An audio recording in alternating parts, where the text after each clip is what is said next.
Hi and welcome to the 10 square meter workshop. Today I'm going to build a finger or box joint jig for my router table. Why would I want to make one of those when I can already cut them on my CNC machine? Well, sometimes you just want to make things by hand. Besides, it's a bit of a challenge to see how simple one can make it and still have it work well. Coming up after this.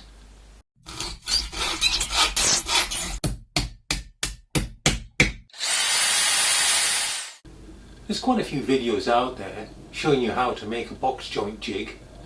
So why do I want to make another one? Well, some of them are quite complicated. I want something that's quite simple, it still does the job. Many designs have a plate that sits on top of the router bed to allow for the alignment of a sliding plate. This is not optimal because it reduces the height the cutter can be, and there's a source of inaccuracy, its thickness. I shall be using the track here and the side of the table as my guides. They are very parallel. If you don't have track, you can always fit it. I shall be cutting my slider plate from this piece of 18mm birch fly. As you can see, I've made the base plate wider than the table for reasons that will become clear. Next job is to glue and screw the fence to the base plate, making sure there's no screws where the router cutter is going to go.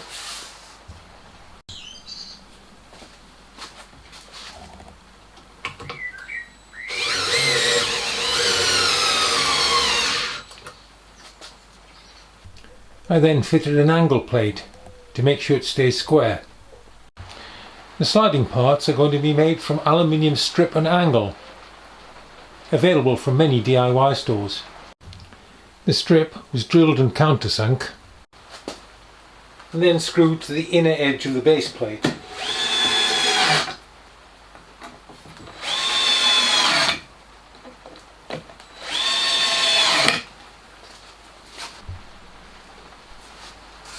This forms the inner runner.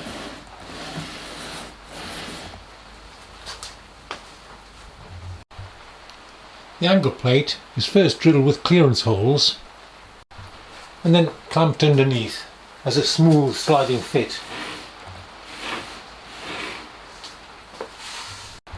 It can then be flipped over and screwed down. I'm using round head screws. There's an old adage, there's two ways to precision. One, make it accurate. Two, make it adjustable. Candle wax makes a great lubricant for aluminium. Just rub it on liberally on both of the slides.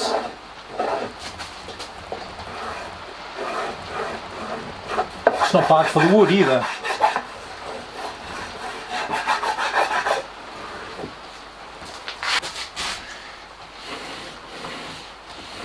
That is tight but smooth.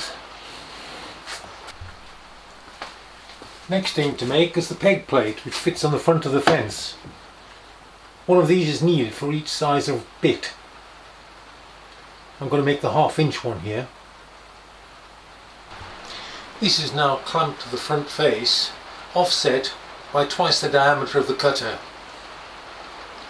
The cutter should be set to the depth of the thinnest material to be used.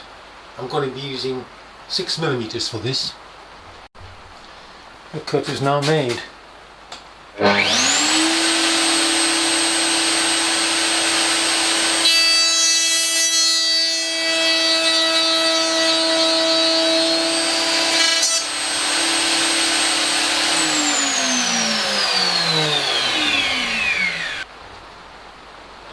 I then made a hardwood peg, oak in this case, and glued it into the slot. Now comes the one part that has to be accurate. Cutting the slot. It has to be a diameter away from the cutter to the peg, but even here you can creep up on it. Best to be too far away rather than too close, because then you get the support for the cut by the backing board.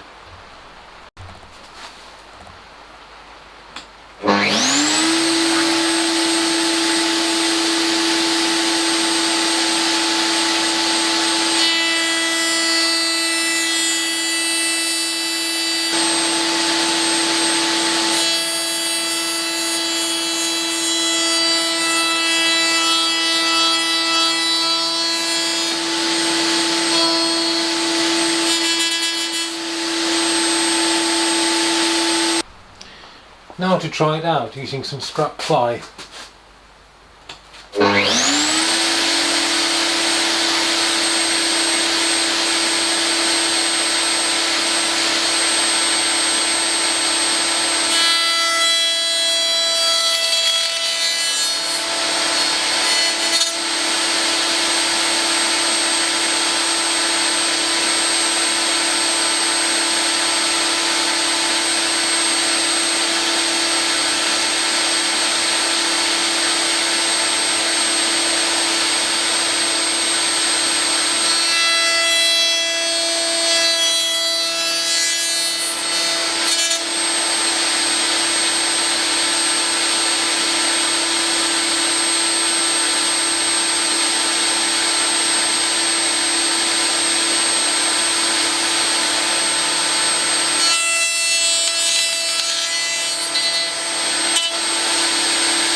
Depth of cut may need adjusting, but it fits pretty well. Of course I need to be able to return the fence to that position every time, so I'm going to do that with a couple of 8mm dowels. This involves drilling a couple of 8mm holes through both parts.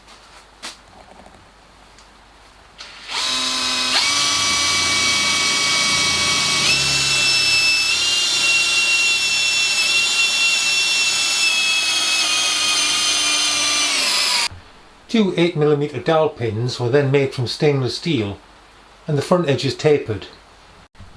These were then inserted into the holes from the rear.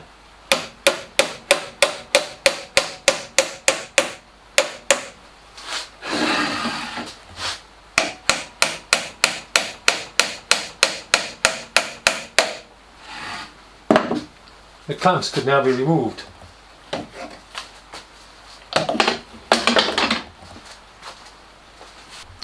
This can now be removed and returned with a high degree of accuracy. The fit is so good that I'm not fitting the clamps I intended between these two parts. Further finger plates can use the same dowel holes. You can cut deeper than 6mm of course, but it will still register on the finger. A good push fit with just enough left to sand off. I'm pretty pleased with this jig, considering how easy it was to make. Well, I hope you'll agree that was pretty simple. I hope you found it interesting. And why not make one yourself? That's all for this time. Bye for now.